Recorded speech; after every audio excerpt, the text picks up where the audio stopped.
dans le prochain épisode de Un si grand soleil. Tandis que Christophe s'apprête à passer à l'action, Hugo et Sabine s'embrassent. Attention, les paragraphes qui suivent contiennent des spoilers sur l'épisode d'Un si grand soleil diffusé demain soir sur France 2. Si vous ne voulez rien savoir, ne lisez pas ce qui suit. Vendredi 3 novembre 2023 dans Un si grand soleil. Christophe s'apprête à passer à l'action au petit matin, Jeannette a la tête ailleurs, ce qui n'a pas échappé à Becker. Comme son mari croit qu'elle est préoccupée par la mort de Jessica, Jeannette lui fait croire qu'elle est simplement fatiguée à cause du travail puis lui propose d'aller dîner sur l'étang de Tao ce soir. Malheureusement, il décline car il risque de rentrer tard à cause de l'enquête sur le trafic de Bouddha Blue. Il enjoint donc sa femme à inviter une amie pour regarder une série. De son côté, le père Silvio a besoin de parler à un ami. C'est pourquoi, il fait venir Christophe dans son église et se confie sur son moment intime avec Jeannette. Il faut dire que le prêtre n'a jamais ressenti une telle chose depuis qu'il est entré dans les ordres. En arrivant au cabinet vétérinaire, Charles remet à Christophe un colis qu'il a reçu en son absence. Ce dernier s'isole alors pour le déballer puis sourit en découvrant son contenu. Au commissariat, Manu informe le commissaire Becker qu'il a réussi à identifier 5 employés de la pépinière.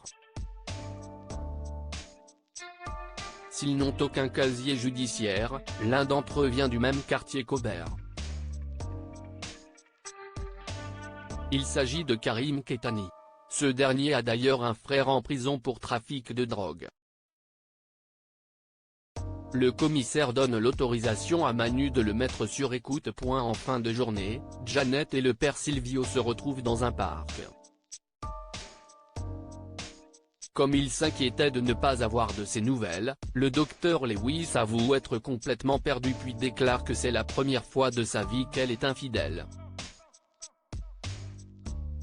Tandis que le prêtre cherche à savoir si elle regrette leur moment intime, Jeannette ne le sait pas mais assure toutefois que ce qu'elle a ressenti était très fort.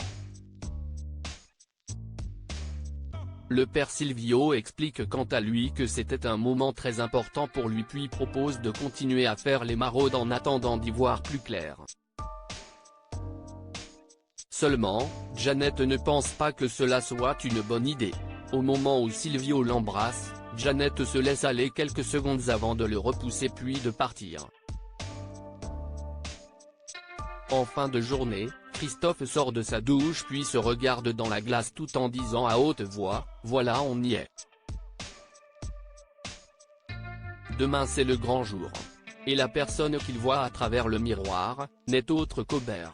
Hugo et Sabine s'embrassent après avoir passé sa soutenance. Hugo appelle Sabine et lui présente ses excuses pour avoir été froid à son égard lors de leur dernier échange.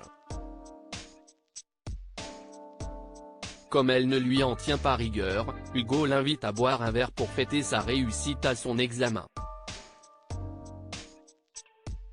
En effet, Hugo est officiellement criminologue.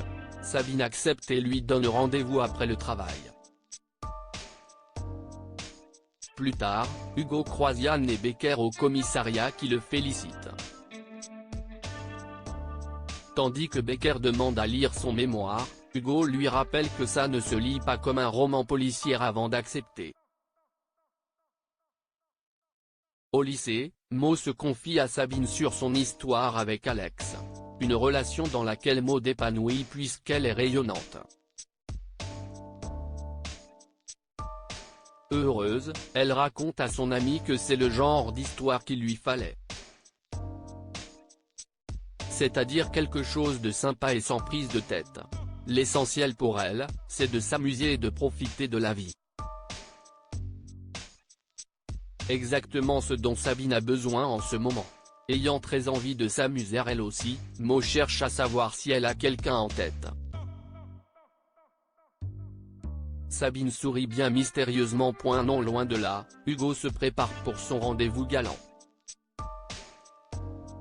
Immédiatement, Yann comprend que son ami doit passer la soirée avec Sabine. Hugo le lui confirme puis explique que le petit quiproquo de la veille lui a permis de comprendre qu'il devait passer à la vitesse supérieure. Et autant dire que le médecin légiste a bien l'intention d'avancer ses pions. Par la suite, Hugo retrouve Sabine au sauvage. Après avoir commandé 2 coupes de champagne, le médecin légiste donne à Sabine un exemplaire de son mémoire et la remercie d'avoir contribué à son succès. L'ambiance est à la bonne humeur, tant et si bien qu'Hugo invite Sabine à poursuivre la soirée en allant dîner. Sous le charme, Sabine lui propose plutôt de venir chez elle avant de l'embrasser passionnément.